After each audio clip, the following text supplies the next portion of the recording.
It's a basic truth of Catholic teaching that we're wired for God. We're hungry for God. All of our desires in some way lead to that great desire for God. Therefore, if we block God out of our lives, we will be dissatisfied because we're going against our own nature. You learn to love the commandments because they're making you free. Father Robert Barron is one of the most sought-after speakers on the spiritual life. From prestigious universities to YouTube, this podcasting priest is on a mission to evangelize. Yeah, I like The Departed from the standpoint of portraying evil. I think Scorsese's very good at showing the density of evil. Father Barron is a professor, author, and prominent theologian from Mundelein Seminary near Chicago. He reaches millions of people through his media ministry, Word on Fire. In the mind of the Church, evangelization is the basic work, declaring Jesus Christ is Lord. That means making Jesus Christ the center of your life. He's the answer. To evangelize is to say that. So Word on Fire's purpose is the ancient purpose of the Church. It's evangelization with a 21st century game plan. You can hear Father Barron on the Catholic Network Relevant Radio. Listen to him on satellite radio. Download homilies from his website. Hear and watch him on your iPod, or find him on YouTube, where his video commentaries draw thousands of viewers on the web. I think if you go back to the earlier part of the 20th century, the Church's view was we build institutions and people will come to them. So we build schools and hospitals and parishes and seminaries, and indeed that immigrant generation came in great numbers. And there they were evangelized. But now that's not true. People aren't just going to spontaneously come to our institutions. I think we have to go out to get them. That's precisely where all the media available to us come into play. We have to use the computer, DVD, iPod, radio, television, whatever we have, because we've got to be much more proactive in reaching out to those that we want to evangelize.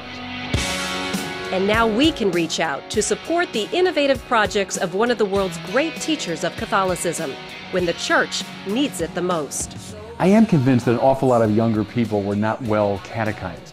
So in the years after Vatican II, there was kind of a drift or a certain lack of focus in our teaching. So I do discern the need, especially among younger people, to hear the clear message of the gospel.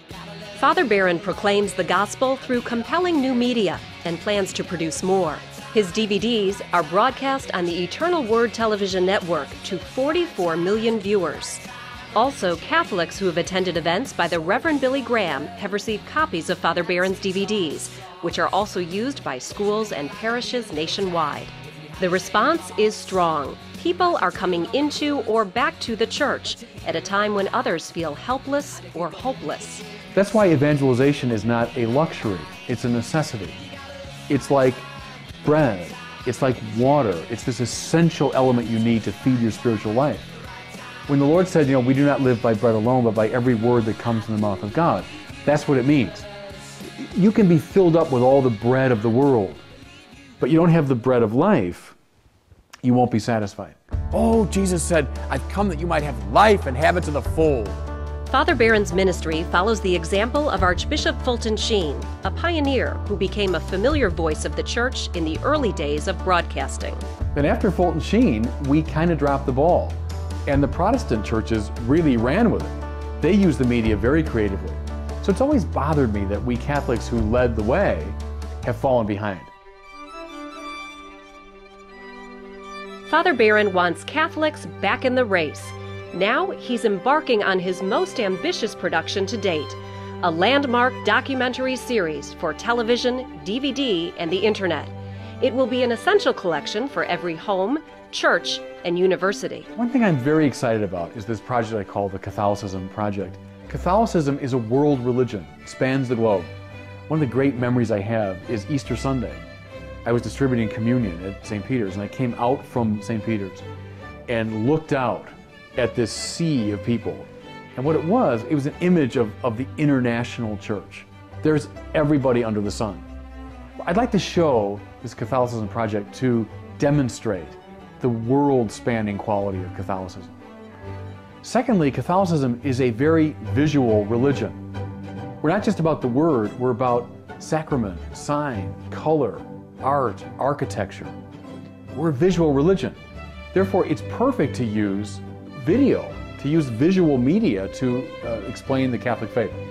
I'd love to go around the world to some of the great sites of the Catholic world and explain Catholicism against the backdrop of these very visually arresting places and scenes. A lot of people tell the Catholic story. Some who don't know much about it, some who are actively hostile to Catholicism, some in the media maybe in a sort of neutral way. I think Catholics have to seize the moment, and Catholics themselves have to say, here's what we're about, here's the richness of our tradition, and here's why we believe what we believe.